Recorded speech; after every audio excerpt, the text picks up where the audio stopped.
ఉగాది నాడు ఆంధ్రప్రదేశ్ ప్రభుత్వం ఆంధ్రప్రదేశ్ ప్రజలకు ఒక అద్భుత కానుక అదే ముందు నుంచి చెప్పుకొస్తున్న P4 విధానం. ఇదే వేదిక మీద పవన్ కళ్యాణ్ గారు కూడా మాట్లాడారు P4 విధానం గురించి. ఇద్దరి మధ్య ఒక మంచి అండర్‌స్టాండింగ్ ఉన్నట్టు కూడా కనిపించింది. అయితే P4 విధానం కంప్లీట్‌గా పేదరిక నిర్మూలన. ఒక రకంగా పేదరికం లేని సమాజం వాళ్ళిచ్చిన క్లారిటీ. మార్గదర్శులు అలాగే బంగారు కుటుంబం. మార్గదర్శులు చాలా మంది రెడీగా ఉన్నారు బంగారు కుటుంబాలుగా మార్చడానికి. అలాగే తమ కుటుంబాలను బంగారు కుటుంబాలుగా మార్చుకోవడానికి కూడా చాలా మంది ఉన్నారు. ఇక నుంచి ఎవరి చదువులు ఆగవు. ఇక నుంచి ఎక్కడ ఎవరి పెళ్లిళ్ళు కూడా ఆగవు. డబ్బున్నా లేకపోయినా ఈ మార్గదర్శుల ద్వారా అన్ని కుటుంబాలు కూడా బంగారు కుటుంబాల్లా మారిపోతాయి. అంటే ఉగాది రోజున ఒక ట్రైలర్ సినిమా భాషలో చెప్పాలంటే, లేదంటే మా న్యూస్ భాషలో చెప్పాలంటే ఒక ప్రోమో రిలీజ్ చేశారా? ఓవరాల్ గా నిన్న జరిగిన అంశానికి సంబంధించి చర్చించే ప్రయత్నం చేద్దాం. సరే, ఎలా చూడాలి? నిన్న అంటే ముందు నుంచి మనం అనుకున్నాం P4 ఎలా ఉంటుందని. ఒక బ్రహ్మాండమైన ఒక అద్భుతమైన క్లారిటీ ఇచ్చారా? నిజంగా ఒక పేదరికం లేని సమాజం ఇప్పుడు ఆంధ్రప్రదేశ్ లో మనం ఇక చూడబోతున్నాం రేపటి నుంచి.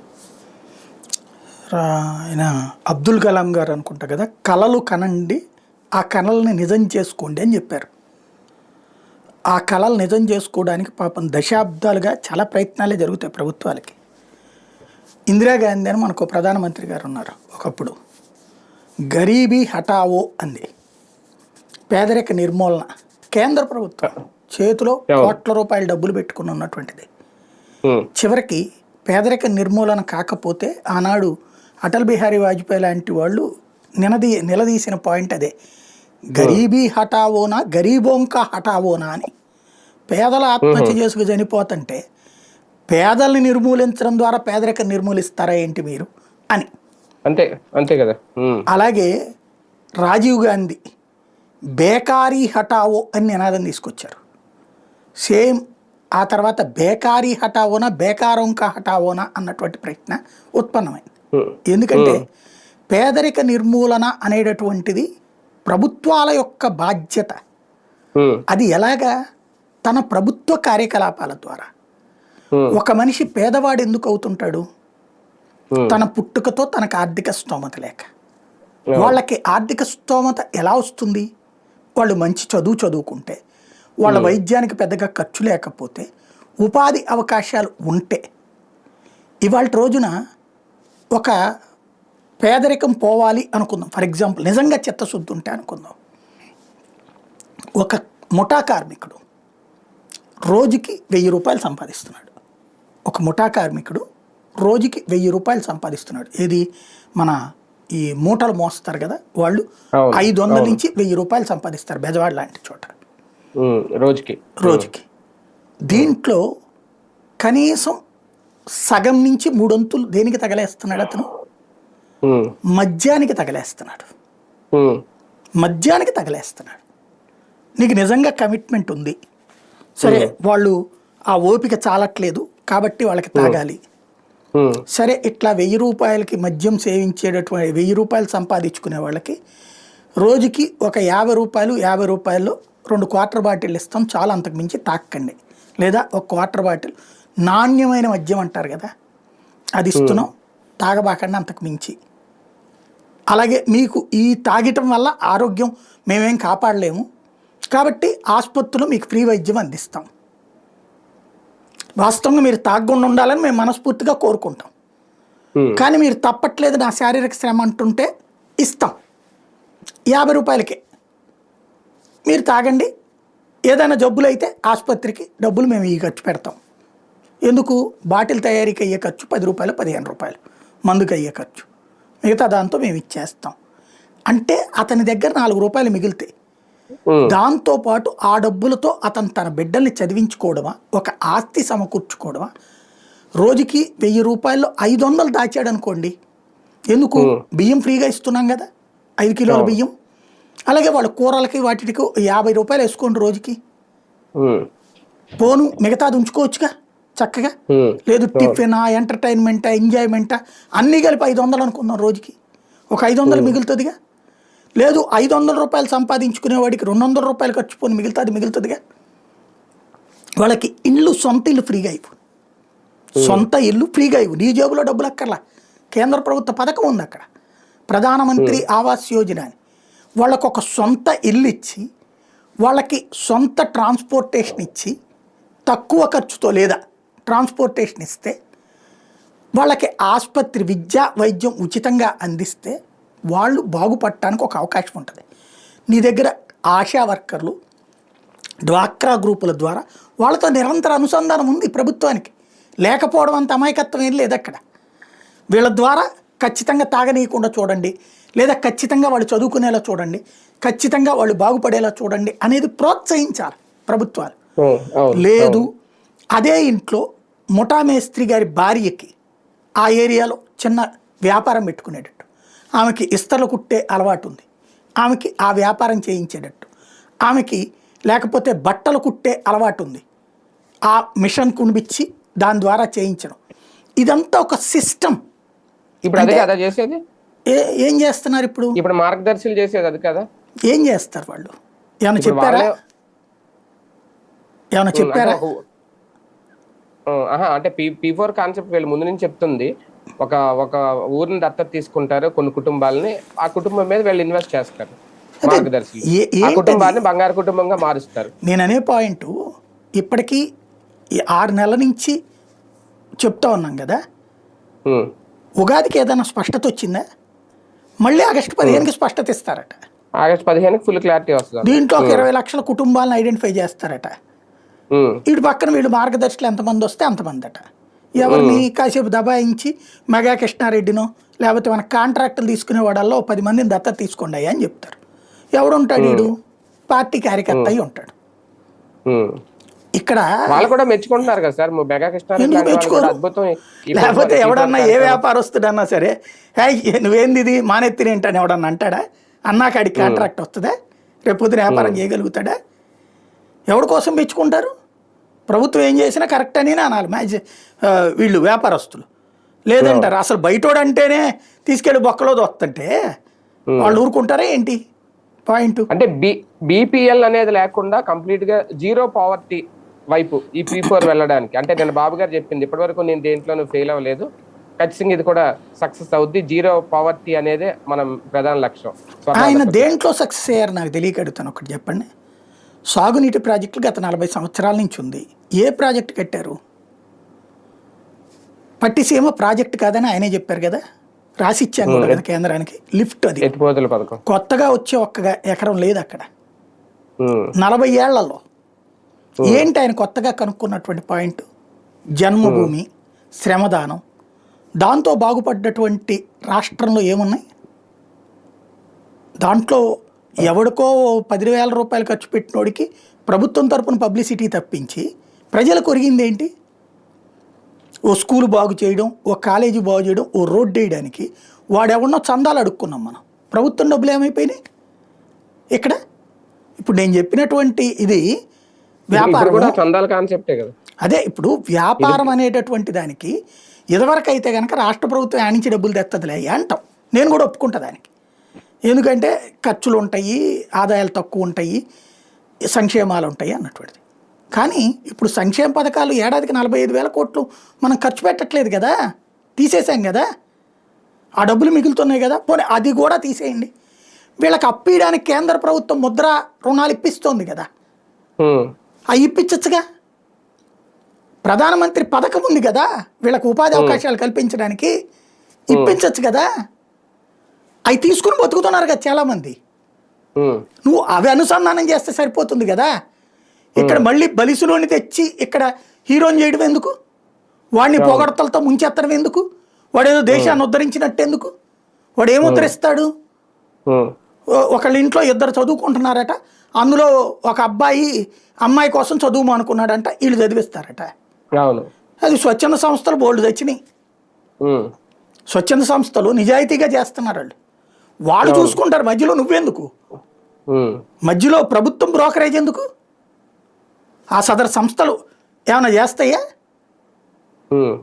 స్వచ్ఛంద సంస్థలు ఇప్పుడు అన్ని కులాలకి సంఘాలు ఉన్నాయండి. ఆ కులాల సంఘాలు వాళ్ళకి చేస్తున్నాయి. మీకు దళితులలో అధికారులు ఉన్నారు చూసారా, వాళ్ళు కొంతమంది వాళ్ళ దళిత విద్యార్థులకు స్పాన్సర్షిప్ చేస్తున్నారు. కమ్మక సంఘానికి సంబంధించినటువంటి హాస్టల్స్ అవి ఉన్నాయి, కాపు సంఘానికి సంబంధించినటువంటి ఫెసిలిటీస్ ఉన్నాయి, అట్లాగే ఆర్యవైశ్యులకు ఉన్నాయి, బ్రాహ్మిన్స్కి ఉన్నాయి. ఎవరికి వాళ్ళు ఎవరి ప్రయత్నం వాళ్ళు చేసుకుంటున్నారు. మధ్యలో నువ్వేంటి చేసేది? ఎంతమందికి చేస్తావు? ఉపాధి ఉపాధి అవకాశం అనేది ఎదురుగుండా కళ్ళెదురుగుండా కనబడుతోంది కదా. ఇప్పుడు దీంట్లో ఏమవుతుంది, ప్రభుత్వం ఓ 10 మందిని వీళ్ళను ఫర్ ఎగ్జాంపుల్ ఈ మెగాలు ఇట్లాంటి వాళ్ళకి ఎవరికో అప్పచెప్పారు అనుకుంది. వాళ్ళు 10 మందో 15 మందో తెలుగుదేశం నాయకులు కార్యకర్తలకు కాకుండా బయట వాళ్ళు ఎంచుకుంటారా? ఇస్తుందా అసలు ప్రభుత్వం? ఫస్ట్ ప్రయారిటీ వాళ్ళకి ఇచ్చుకుంటుంది కదా. వాళ్ళకి ఏదో 4 రూపాయలు డబ్బులు ఇచ్చేసి మేము బాగుపడిపోయామని తర్వాత ఉపన్యాసాలు ఇప్పిస్తారు. ఇక్కడ పాయింట్ ఏంటంటే, ఎవరైతే ఇప్పుడు ఫర్ ఎగ్జాంపుల్ ఒక 25,000 50,000 రూపాయలు ఖర్చు అయితే ఇవాళ ప్రాబ్లం లేదండి, ముద్రా రుణాలు ఉన్నాయి. 10 లక్షల దాకా ప్రాబ్లం లేదు. పెట్టుబడికి ప్రభుత్వమే ఇప్పించగలదు, తక్కువ వడ్డీకి ఇప్పించగలదు. నీకు చేతనైతే ఆ వడ్డీ నువ్వు రియంబర్స్ చేయి, ఆ వడ్డీ రియంబర్స్ చేయి, వాళ్ళు బాగుపడతారు. అంతేగాని ఇక్కడ నువ్వే ఏమన్నావు మొన్నటిదాకా, కూర్చోబెట్టి మేపడం కాదు చేపలు పట్టుకోవడం నేర్పుతామన్నావు. మరి అప్పిస్తేనే కదా ఆ ముక్క, అప్పిస్తేనే కదా అది. అలా కాకుండా వాళ్ళని చదివిచ్చే బాధ్యత వాళ్ళది, వాళ్ళకి ఆరోగ్యం చూసుకునే బాధ్యత వాళ్ళది అంటే ఏముంటది అక్కడ? సున్నా వడ్డీకి డ్వాక్రా రుణాల ద్వారానే చాలా మంది లబ్ధి పొందారు కదా సార్ లాస్ట్ టైం. మరి ఇప్పటికీ కూడా తర్వాత వడ్డీ రిటర్న్ వేసాడు కదా అందరికి. దానివల్ల ఎంతమందికి ఒక్కొక్కళ్ళకి కనీసం 1,00,000 నుంచి 3 లక్షల రూపాయలు డబ్బులు మిగిలినాయి. 30 లక్షల రూపాయలు తీసుకున్న వాళ్ళకి 3 లక్షలు, 20 లక్షలు తీసుకున్న వాళ్ళకి 2 లక్షలు. అంటే గ్రూపులో 10 మంది ఉంటారు కాబట్టి 10 లక్షలు తీసుకున్న వాళ్ళకి 1,00,000 రూపాయలు. దాంతో వ్యాపారాలు చేసుకుంటారు కదా వాళ్ళు. కానీ ఒకసారి చిన్నది, అంటే ఇది కరెక్టో లింకోలు కాదో నాకు తెలియదు, కానీ నిన్న బాబు గారు మాటలు విన్న తర్వాత నాకు కొంచెం అనిపించింది ఏంటంటే, లాస్ట్ టైం నరేంద్ర మోడీ గారు అప్పుడు ఫస్ట్ టైం వచ్చినప్పుడు నల్లధనాన్ని వెనక్కి తెస్తామన్నారు. అప్పుడు ఏదో కొంచెం ప్రయత్నం చేశారు, ఓకే, తర్వాత అది ఏదైంది. ఇప్పుడు నేను అన్నది ఏంటంటే, చాలా మంది డబ్బులు ఎక్కువైపోయి వాటిని ఎలా కాపాడుకోవాలో తెలియక ఒత్తిడికి గురైపోతున్నారు. మనం పోయిన తర్వాత ఆ డబ్బును మనం ఎక్కడికి తీసుకెళ్ళలేం కదా. అదే ఇలా పేదలకు పెట్టి వాళ్ళని అభివృద్ధి చేస్తే మనకు చాలా మనస్తృప్తి వస్తుంది, సంతృప్తి వస్తుంది. అంటే ఏంటి, డబ్బు ఎక్కువ ఉన్న వాళ్ళని ఓకే, అది నల్లధనం కాన్సెప్ట్ ఎందుకు అన్నానంటే, అది వెనక్కి తెచ్చి దాన్ని కూడా ప్రభుత్వం దాన్ని వాడుతుంది. వీళ్ళు డైరెక్ట్ గా ముందే మీరు ఇలా తెచ్చేయండి అని ఏమన్నా చెప్తున్నారా? అంటే దాని అర్థం ఏంటి? ఇక్కడ నల్లధనంతో చేపిస్తామని ఏమన్నా చెప్తున్నారా? నల్లధనాన్ని కాన్సెప్ట్ లేదు కదా. డబ్బులు ఎక్కువై ఒత్తిడికి గురవుతున్నారా, ఎలా కాపాడుకోవాలో తెలియక డబ్బు కరెక్టే. అప్పుడు ఆడేం చేస్తాడు, ఈ దేశం వదిలేసి వెళ్ళిపోతాడు. అంతేగాని ఇదిగో ఇది ఒత్తిడే, అంతే కదా. నువ్వు సంపాదించుకున్నావు కాబట్టి ఇక్కడ చెయ్యి అంటే ఒత్తిడే కదా వాళ్ళని. నువ్వే ఒత్తిడికి గురి చేస్తూ అందుకోసం నేను ఇక్కడ సంతృప్తి అంటే అడిగి తెలియదే. ధనదానాలు పెట్టడా, గుళ్ళకి డబ్బులు ఇవ్వట్లేదు వాళ్ళు, స్కాలర్షిప్లు ఇవ్వట్లేదా సంస్థలు. సిఎస్ఆర్ అంటే ఏంటి? Corporate social responsibility. ప్రతి సంస్థ తన లాభాల్లో 2% డబ్బులు ఇస్తుంది, దాని ద్వారా సేవలు చేస్తుంది. అది అంటే డైరెక్ట్ గా అలా చేస్తే తెలియదేమో, త్రూ ఇప్పుడు గవర్నమెంట్ ద్వారా చేసినట్టు అవుతుంది కదా. అదే సిఎస్ఆర్. సిఎస్ఆర్ ఏం ఆపరగా, అలా పెట్టడం వల్ల సిఎస్ఆర్ ఏం ఆపరగా. అదే సిఎస్ఆర్ డబ్బులు ఇచ్చి ఇదేం లేదు, చందాలని బలవంతంగా పొందడం, మన పార్టీ కార్యకర్తలకు ఇప్పించుకోవడం, లేదంటే బెదిరించడం, అలా అనకూడదేమో. అంతే. ప్రజలకి తన పార్టీ కార్యకర్తల్లోని కొన్ని కుటుంబాలకి, లేదా తన సానుభూతి పరులైన కొన్ని కుటుంబాలకి, మేబీ కూటమిలో ఉన్న జనసేన వాళ్ళకి కూడా కొంతమందికి ఇప్పిస్తారేమో. ఈ రేషియో ఏదో పెట్టుకున్నారు కదా, 15% 16% ఇస్తున్నట్టున్నారు జనసేనకి నామినేటెడ్ పదవులది. ఎందుకంటే మొన్న 47కి 8 ఇచ్చారు, అంటే 50కి 8 వేసుకోండి. అప్పుడు ఆ లెక్కను చూసుకుంటే 16 ఇస్తున్నట్టు 100కి, అంతే కదా. అంటే 16% ఇస్తున్నట్టు. ఈవెన్ టికెట్లు కూడా వాళ్ళకి ఇచ్చింది అంతే కదా, 21 ఇచ్చారు 175కి గాను. అట్లాగా ఆ లెక్కన వీళ్ళకి కూడా ఇస్తారేమో, ఇందులో లబ్ధిదారులకి వీళ్ళని కూడా ఎంపిక చేస్తారేమో. తద్వారా వీళ్ళ చేత డబ్బులు వాళ్ళకి ఇప్పించి మ్యాక్సిమం ఇప్పుడు ఫర్ ఎగ్జాంపుల్ ఒక మెగా కృష్ణారెడ్డి 1,00,000 మందికి ఇస్తాడు డబ్బులు, తలా 10 లక్షలు. లేదు తలా 1,00,000 రూపాయలు ఇవ్వాలనుకోండి, 1,00,000 రూపాయలతో ఏం చేస్తారు వీళ్ళు, నాకు తెలియక అడుగుతాను. 1,00,000 రూపాయలతో ఏం చేస్తారు వీళ్ళు? లేదు వీళ్ళ చదువులు నువ్వు కదా ఉచితంగా ఏర్పాటు చేయాల్సింది, మెడికల్ నువ్వు కదా ఉచితంగా ఏర్పాటు చేయాల్సింది. ఒకప్పుడు విద్యా వైద్యం ప్రభుత్వం చేతిలో ఉంటే దాన్ని తీసేసి ప్రైవేటు పరం చేసి అది గొప్పగా చూపించారు ఆ రోజున, మీ అందరి అభ్యున్నతి కోసం అని చెప్పి. చివరికి వాళ్ళు దానికోసం మధ్యతరగతి చస్తున్నారు. ఎంత సంపాదించినా చాలట్లా, చివరికి బతుకులు సర్వనాశనం అవుతున్నాయి. అలాంటి పరిస్థితుల్లో ఆ ఫీజు రియంబర్స్మెంట్ కూడా లేకపోతే 30% విద్య కూడా వచ్చి ఉండేది కాదేమో.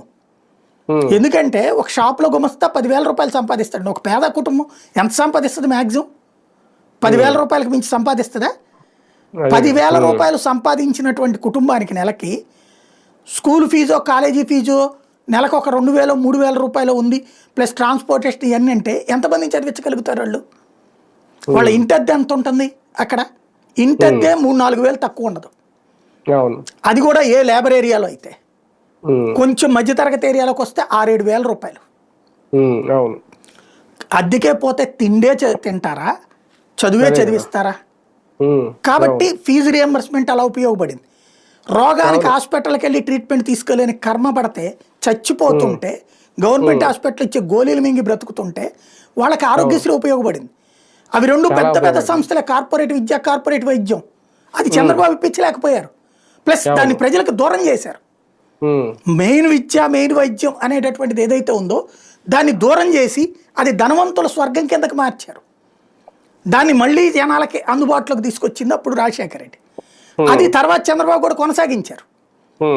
ఇప్పుడు మళ్ళీ తీసుకొచ్చి నేనేదో పేదల ఉద్ధరణ అనేటటువంటిది ఇప్పుడు నరేంద్ర మోడీ వచ్చిన తర్వాత పేదరికం ఈ దేశంలో 40 కోట్ల మంది పేదరికం నుంచి బయటపడ్డారు. ఎలా?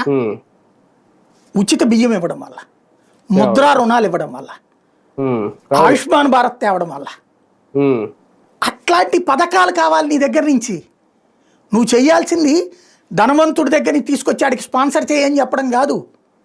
అది స్వచ్ఛంద సంస్థలు ఉద్యోగం అంతే తప్పించి నువ్వు నీ బాధ్యత ఏంటి?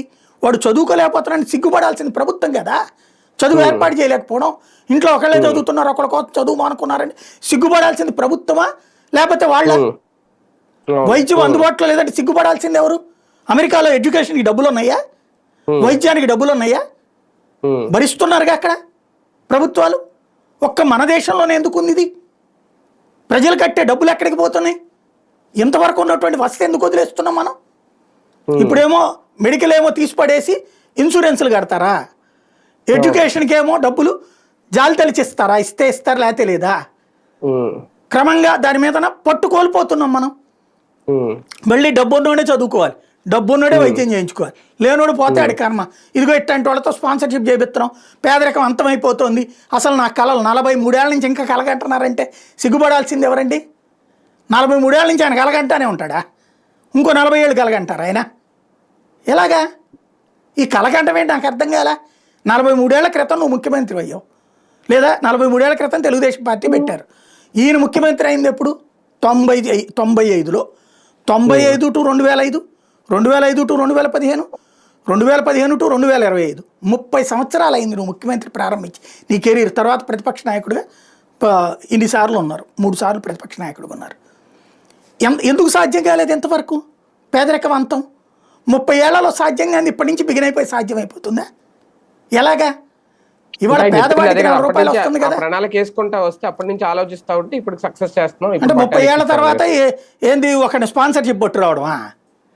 అదే ఆలోచన ప్రభుత్వమా చేయాల్సింది విధానం అంటే, లేకపోతే ఇలాంటి స్పాన్సర్స్ని పట్టుకు రావడమా? నేను అనే పాయింట్, ఏ సంఘం తక్కువ చేస్తోంది? అవును.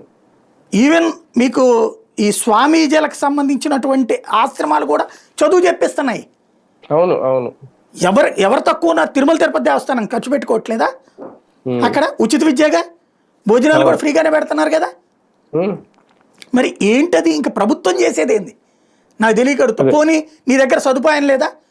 హాస్పిటళ్ళకి గవర్నమెంట్ మెడికల్ కాలేజీలు పెట్టడానికి కూడా కేంద్రం డబ్బులు ఇస్తుండే, సర్వశిక్షా అభియాన్ కింద నీ స్కూళ్ళకి డబ్బులు ఇస్తుండే, బియ్యం ఉచితంగా కేంద్ర ప్రభుత్వం ఇస్తుండే, ఇళ్ళు ఉచితంగా కేంద్ర ప్రభుత్వం ఇస్తుండే. దాంట్లో అయితే గీతే నువ్వు 30 రూపాయలు ఖర్చు పెట్టుకోవాలి. ఇది వదిలేసి ఈ డబ్బులు కూడా నువ్వు ఎవరినో అడుక్కుంటావంటే ఏం చేస్తున్నట్టు మనం? సార్ నిజంగా జీరో పావర్టీ వైపు అయితే ఇంకా భవిష్యత్తులో సంక్షేమం ఇవ్వాల్సిన అవసరం ఉండదా ఎవరికి? జరిగిన తర్వాత మాట్లాడుకుందామండి, మరీ జోక్గా ఉంటుంది అది. అదే నేను అన్న మాట అదే అనేది. సాధారణంగా జనాలకు డౌట్ వస్తుంది కదా, నిజంగా అందరూ జనాలకి ఏ డౌట్ లేదండి, జనానికి ఏ డౌట్ లేదు. ఇట్లాంటివన్నీ ఉపన్యాసాలు వినడానికి బాగుంటాయని నమ్మి నవ్వుకుంటారు. అంటే ఆయన మాటలని ఓకే. ఇప్పుడు మొన్న లాస్ట్ టైం కూడా ఎన్నికల టైంలో అనుకున్నాం, ఈసారి పవన్ కళ్యాణ్ ని బాబుని ఇద్దరిని చూసి ఓటేశారు, ఇటువైపుకి వచ్చారు అందరూ అనేది. ఈయన చేసిన దానికి నిన్న పవన్ కళ్యాణ్ గారు కూడా చాలా సపోర్ట్ చేస్తున్నారు, ఆయన విజనరీని మెచ్చుకుంటున్నారు. అంతేకాదు నిన్న ఒక మాట కూడా అన్నారు, మీరు గమనించారో లేదు, 2014 నుంచి కూడా అందుకే ఈయనకి నేను సపోర్ట్ చేసుకుంటూ వస్తున్నాను ఈయన అద్భుతమైన విజన్ చూసి అని. ఇంకా మనం మధ్యలో 2019లో ఆయన విడిపోయారేమో అనుకున్నాం, లేదంట 2014 నుంచి ఇప్పటి వరకు ఆయన సపోర్ట్ చేస్తూనే వస్తున్నారు. ఇంకో 10-30 ఏళ్ళు కూడా చేస్తున్నారు కదా, ఇంకో 15 ఏళ్ళు కూడా అదే చేస్తా అన్నారు. కానీ ఆ విజన్ ఏంటో ఎవరికి అర్థం కాదు, ఆయనకు ఒక్కడికే అర్థం అవుతుంది. అర్థమైంది. పవన్ కళ్యాణ్ ఆల్జీబ్రా అనేటటువంటి సాధారణంగా మనకు అర్థం కాదు, పవన్ కళ్యాణ్ గారికి అర్థం అవుతుంటది. ఆయన మరి ఆయన రాజకీయ జీవితాన్ని ఆయనే పడంగా పెట్టుకుంటున్నాడు. అంటే పవన్ కళ్యాణ్ గారు ఏంటి సార్, ఒక్కొక్కసారి మాట్లాడినప్పుడు అర్థం కాదు, మన దగ్గర సత్తా లేనప్పుడు, మనం ఇలా చేయలేమన్నప్పుడు ఖచ్చితంగా ఇలాంటి వాళ్ళకి సపోర్ట్ చేయాలి అని చెప్పడం, ఆయన డిగ్రేడ్ చేసుకుంటుంటారా ఒకసారి అవతల వాళ్ళని పొగిడే సందర్భంలో చేసుకోవాలి అలాగా? ఆయనలోని ఆత్మన్యూనత ఏంటో ఎవరికి అర్థం కాదు. ఆయనలోని ఆత్మవిశ్వాసం గొప్పగా ఉందని నమ్మేటటువంటి వాళ్ళకి ఆయనే తన ఆత్మన్యూనత చెప్తారు. ఒకటేంటంటే ఒక ఏజ్ ఆఫ్ పీపుల్ ఆయన నమ్ముతున్నారు, ఆయన వాళ్ళని తీసుకెళ్ళి తెలుగుదేశానికి రాసిచ్చారు అంతే, అంత మించి ఇంకేం లేదు ఇక్కడ. ఏ యూత్ అయితే తెలుగుదేశానికి దూరం అయిందో ఆ యూత్ని తీసుకెళ్ళి తెలుగుదేశానికి రాసిచ్చారు అంతే ఆయన చేసిన పని. అట్లాగే ఏ కాపు సామాజిక వర్గం అయితే తెలుగుదేశానికి దూరం అయిందో వాళ్ళని తీసుకెళ్ళి రాసిచ్చారు ఆయన. వాళ్ళందరినీ ఒక చోటకి చేర్చి తీసుకెళ్లి చంద్రబాబు గారికి రాసియడం మాత్రమే ఆయన సాధించినటువంటి ఘనత. దాంతో విజను అనేటటువంటిది, ఆయన విజన్ ఏంటో అందరికీ తెలిసిందే. ఉమ్మడి రాష్ట్రంలో హైదరాబాద్ తప్ప బాగుపడ్డ ఊరేంది? హైదరాబాదు, బెంగళూరు, చెన్నై ఈయన లేకపోతే ఏ రోజన్నా దెబ్బతిన్నయ్యా? అంతకుముందు అవే నెంబర్ 1 కదా, అవే కొనసాగినాయి. మధ్యలో ఈయన కూడా ఒక స్టిక్కర్ ఉంటుంది అంతే కదా. మరి ఆ తర్వాత ఏ ఊరు ఎందుకు బాగుపడలేదు? లేదు, ఆ హైదరాబాద్ కేంద్రీకృత అభివృద్ధి వల్లే కదా ఇప్పటికీ ఉత్తరాంధ్ర అట్లాగే తగలడింది. లేకపోతే తెలంగాణ అసలు ఉద్యమం ఎందుకు వచ్చింది? తెలంగాణ ఉద్యమం ఎందుకు వచ్చింది? గ్రామీణ తెలంగాణ నాశనం అవుతుందనినేగా, అంతే కదా కారణం. మరి ఆయన విజన్తోనే కదా రాష్ట్ర విభజన జరిగిపోయింది, ఆయన విజన్తోనే కదా ఈ పేద ధనిక తేడా వచ్చింది. మరి అదే గొప్ప విజన్ అని ఆయన భావిస్తుంటే ఇంకా ఒక నగరం చుట్టూతానే కేంద్రీకృతం కావాలి అభివృద్ధి అంటే, నగరం చుట్టూ కేంద్రీకృత అభివృద్ధి మీదనే కాన్సన్ట్రేట్ చేస్తే ఏం చేయాలి? ఇక అది విజన్ అనుకుంటుంటే ఏం చేయాలి? గుజరాత్ నగరం చుట్టూ ఉందా డెవలప్మెంట్? మహారాష్ట్ర నగరం చుట్టూ ఉందా? ఓన్లీ దక్షిణాదిలోని మాత్రమే మిగతా అన్ని పట్టణాలని పల్లెల్ని ఖాళీ చేయించి ఓ పట్టణానికి తీసుకుపోయి వలస రాజ్యాలు స్థాపిస్తున్నాం. బెంగళూరు, చెన్నై, హైదరాబాదు ఇదే దరిద్రం. ఇప్పుడు రాబోయే రోజుల్లో అమరావతి నగరం కేంద్రంగా రాష్ట్రంలో ఉన్న వాళ్ళందరూ ఇక్కడికి వచ్చి బతకాలి. పల్లెటూళ్ళల్లో వృద్ధులు, వికలాంగులు, మహిళలు, అది కూడా వితంతువులైన మహిళలు, ఒంటరి మహిళలు వీళ్ళే ఉండాలి. అలా కాకుండా ప్రతి ఊరు అభివృద్ధి అన్నటువంటిది పేపర్లలో ఉంటుంది, నోట్లో ఉంటుంది, ఉపన్యాసాల్లో ఉంటుంది. అది మరి విజన్ ఎట్లాగా? ఇవాళకి కూడా మనం కర్ణాటకకు పోయి బతుకుతున్నామే, ఇవాళకి కూడా ఒరిస్సాకు పోయి బతుకుతున్నామే, ఇవాళకి కూడా తమిళనాడు పోయి బతుకుతున్నామే.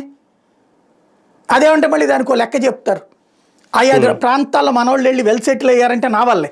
అదేందో నాకు అర్థం కాల. నీ రాష్ట్రంలో నువ్వు ఉండకుండా వేరే రాష్ట్రానికి వెళ్ళి బతుకుతున్నారంటే ఇక్కడ ఉపాధి లేకపోతేనే కదా అక్కడికి పోయి బతికేది. అక్కడికి వెళ్ళినోడు కూడా అలా నా గొప్పతనం వల్లే వెళ్ళాడని చెప్పుకుంటే అది విజన్ అనుకుంటే ఏమనుకోవాలి మనం? కానీ ఒకటి సార్, ఇప్పుడు రాష్ట్రాన్ని బయటపడేసే శక్తి ఆయనకు ఒక్కరికే ఉంది అని పవన్ కళ్యాణ్ గారు అనడం నిజంగా అంటే ఓకే, ఉంటే ఉండొచ్చు ఆ శక్తి. నిజంగా గత 5 ఏళ్లలో జగన్ ఉన్నప్పుడు అంత దారుణంగా రాష్ట్రం అంత నాశనం అయిపోయి ఇప్పుడు బయటపడడానికి ఎవరు, అదేదో సినిమాలో ఉంటుంది అరుంధతి సినిమా అనుకుంటా, ఆ పశుపతిగా మారినప్పుడు ఒక్కసారిగా పంటలన్నీ నాశనం అయిపోతాయి, మనుషులందరూ ఎండిపోయి పక్క చిక్కిపోయి కనీసం తినడానికి కూడా తిండి లేకుండా ఉంటది. ఒక అంటే కలర్ఫుల్ సినిమా నుంచి ఒక నెగిటివ్ పిక్చర్ కొద్ది అలాగే అయిపోయిందా గత 5 ఏళ్ళు. ఇప్పుడు దాని నుంచి బయట పడేయడానికి ఒక శక్తి రూపంలో బాబు గారు వచ్చారు అనేది నిన్న పవన్ కళ్యాణ్ గారు చేసిన వ్యాఖ్య, ఒక అద్భుతమైన ప్రశంస కూడా. నిజంగా రాష్ట్రం అలా అయిపోయిందని అనుకోవాలా ప్రజలు? నిజంగా అయిపోయిందా గత 5 ఏళ్ళు? అప్పుడు మద్దతు ధర ఎప్పుడు ఎంత ఉంది, ఇప్పుడు మద్దతు ధర ఎంత ఉంది? అప్పుడు రైతులు ఉద్యమించారా, ఇప్పుడు రైతులు ఉద్యమించారా? అప్పుడు గిట్టుబాటు ధర ఉందా, ఇప్పుడు గిట్టుబాటు ధర ఉందా? అప్పుడు రైతులు సంతోషంగా ఉన్నారా, ఇప్పుడు రైతులు సంతోషంగా ఉన్నారా? అప్పుడు పేదలకు సంబంధించిన సంక్షేమంతో సంతోషంగా ఉన్నారా, ఇప్పుడు సంతోషంగా ఉన్నారా? వీళ్ళు ఒకసారి గ్రౌండ్లో చెక్ చేస్తే తెలిసిపోతుంది. ఆయనకి ఏమీ లేని ప్రపంచం కావాలంటే దాంట్లో ఒక ఎకోసిస్టంలో ఆయన మాయలో పడిపోయారు, నడుస్తూ ఉంటుంది. అదే కరెక్ట్ అనుకుంటున్నారు. ఇప్పుడు మనకి మిత్రుడు ఎవరితో అంటే నువ్వు ఎలా అంటోడు అని నీ మిత్రుడిని చూసి తెలుసుకోవాలంటారు. ఆయన వాళ్ళతో మిత్రుత్వం కాబట్టి అదే మైండ్ సెట్లో ఆయన కూడా తయారైపోయారు అంతే, అంతకు మించి మరి ఏం లేదు. కాకపోతే ఆయన ఇప్పుడు రాష్ట్రాన్ని బయటపడేసే శక్తిగా చంద్రబాబు గారు అయితే ఫీల్ అవుతున్నారు, పవన్ కళ్యాణ్ గారు కూడా P4 ద్వారా. రైట్ రైట్ చూద్దాం. P4 అనే దానికి సంబంధించి కంప్లీట్ గా August 15 తర్వాత 15వ తేదీ తర్వాత కంప్లీట్ గా ఒక రూపం తీసుకొస్తామని చెప్పారు. ఆల్రెడీ ఇప్పుడు మార్గదర్శులు అలాగే బంగారు కుటుంబం ఈ రెండింటిని కూడా రెడీ చేస్తున్నారు. నిన్న చెప్పింది తాజాగా ఉగాది రోజున ఇదే రిలీజ్ చేసింది అయితే కంప్లీట్ గా ఇక నుంచి రాష్ట్రంలో ఏ పేద ప్రజలు దేనికోసం కూడా ఇబ్బంది పడాల్సిన పని లేదు, ఎవరి చదువులు ఆగవు, ఎవరి పెళ్లిళ్ళు ఆగవు, ఎలాంటి ఇబ్బంది ఉండదు అనేది. మాటలు అయితే అద్భుతంగా ఉన్నాయి. పవన్ కళ్యాణ్ గారు కూడా దాని గురించి చాలా అద్భుతంగా చెప్పారు. ఇప్పుడు రాష్ట్రాన్ని బయటపడేసే శక్తి ఒక చంద్రబాబు నాయుడు గారిది అనేది. మరి ఆ శక్తి ఎలా పనిచేస్తుంది, ప్రజల మీద ఎంతవరకు ఉపయోగపడుతుంది ఈ P4 విధానం, ఇక August 15 వరకు వేచి చూద్దాం.